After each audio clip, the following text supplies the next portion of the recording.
மே மாதம் படம் ரிலீஸ். தயாரிப்பாளர் நெருக்கடியால் கவிஞர் கண்ணதாசன் அவசரமாக கொடுத்த ஒரு ஹிட் பாடல். அது என்ன பாடல் அப்படின்னு தான் பார்க்க போறோம்.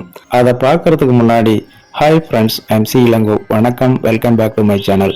நீங்க இன்னும் நம்முடைய சேனலுக்கு சப்ஸ்கிரைப் பண்ணலனா உடனே ஒரு லைக் போட்டு சப்ஸ்கிரைப் பண்ணி சப்போர்ட் பண்ணுங்க. அப்போதுதான் நான் போடுகின்ற ஒவ்வொரு சுவாரஸ்யமான பதிவும் உங்களுக்கு உடனுக்குடன் நோட்டிபிகேஷனாக வந்து சேரும். வாங்க பதிவிற்குள் போகலாம். மனிதனின் அத்தனை உணர்ச்சிகளையும் தனது பாடல்கள் மூலம் வெளிப்படுத்திய கவியரசர் கண்ணதாசன் மே மாதம் படம் வெளியிட வேண்டும், உடனே ஒரு பாடல் எழுதி கொடுங்கள் என்று கேட்ட தயாரிப்பாளருக்கு தனது குறும்புத்தனத்தின் மூலம் ஒரு சிறப்பான வெற்றி பாடலை எழுதி கொடுத்துள்ளார் கவிஞர் கண்ணதாசன். அது என்ன பாடல் என்று பார்ப்போமானால், 1975ஆம் ஆண்டு சிவாஜி கணேசன், ஜெயலலிதா, மஞ்சுளா, சந்திரபாபு உள்ளிட்ட பலர் நடிப்பில் வெளியிட்ட படம் அவன்தான் மனிதன். சிவாஜி கணேசனை மனதில் வைத்து எழுத்தாளர் ஜி பாலசுப்ரமணியன் இந்த படத்திற்கான கதையை எழுதியுள்ளார். இந்த கதையை வாங்கிய ஒரு தயாரிப்பு நிறுவனம் இயக்குனர் கே சங்கர் இயக்கத்தில் சிவாஜியை வைத்து படம் தயாரிக்கலாம் என்று முடிவு செய்து சிவாஜியை சந்தித்து கதையை கூறியுள்ளனர். இந்த படத்தின் கதையை கேட்ட சிவாஜி, இப்போது நான் உச்சத்தில் இருக்கிறேன், அதனால் சோகமான முடிவுடன் கூடிய இந்த படத்தின் கதையில் நான் நடிக்க வேண்டுமா? நடிக்க முடியாது என்று கூறியுள்ளார். இதனால் அதிர்ச்சியடைந்த பட தயாரிப்பு நிறுவனம் இந்த கதையை விட்டுவிடலாமா என்று யோசித்த போது, கன்னடத்தில் சிவாஜியின் தீவிர ரசிகரான ஒருவர் இந்த கதையை வாங்கியுள்ளார். இவர் கன்னட சூப்பர் ஸ்டார் ராஜ்குமாரை வைத்து இந்த படத்தை உருவாக்கியுள்ளார்.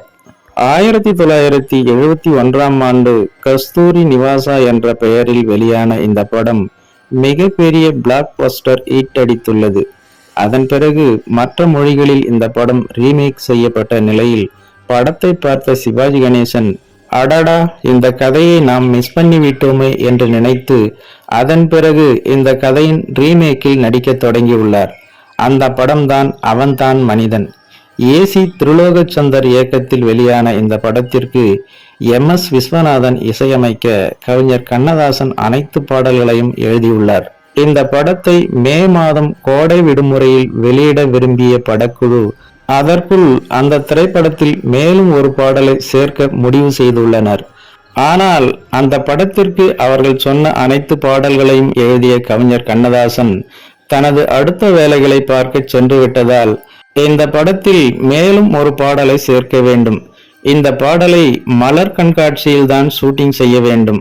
அதனால் உடனடியாக ஒரு பாடலை எழுதி கொடுங்கள் என்று கவிஞர் கண்ணதாசனிடம் சொல்ல, அவரோ 2 நாட்களில் நான் அதை எழுதி தருகிறேன் என்று கூறியுள்ளார்.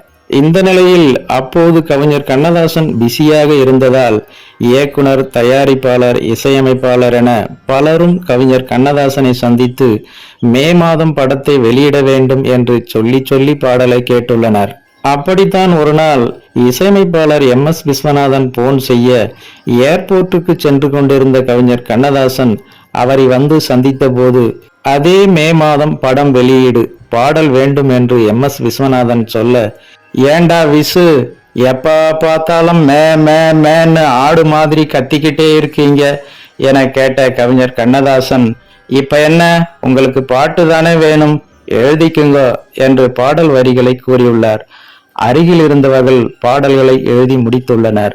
படக்குழு அனைவருமே மே மாதத்தை நினைவுபடுத்தியதால் இந்த பாடலில் அனைத்து வரிகளும் மே என்ற எழுத்தில் முடிவது போல் கவிஞர் கண்ணதாசன் இந்த பாடலை எழுதியிருப்பார். அந்த பாடல்தான் அன்பு நடமாடும் கலைக்கூடமே, ஆசை மழை மேகமே என்ற பாடலாகும். இந்த பாடலை ரசித்த அனைவருமே கவிஞர் கண்ணதாசனின் குறும்புத்தனத்தை ரசித்துள்ளனர். இந்த பாடல் இன்றும் ரசிகர்கள் மத்தியில் நல்ல வரவேற்பை பெற்று வருகிறது என்பது குறிப்பிடத்தக்கது. ஓகே ஃப்ரெண்ட்ஸ், மே மாதத்தை மையமாக வைத்து கவிஞர் கண்ணதாசன் எழுதிய இந்த பாடலை பற்றி நீங்கள் என்ன நினைக்கிறீர்கள் என்ற உங்களோட கருத்துக்களை மறக்காம கமெண்ட்ல பதிவிடுங்க. மேலும் இது போன்ற வேறொரு சுவாரஸ்யமான தகவலுடன் சந்திக்கலாம். அதுவரை உங்களிடமிருந்து விடைபெறுவது MC இளங்கோ. நன்றி, வணக்கம், வாழ்க தமிழ். What?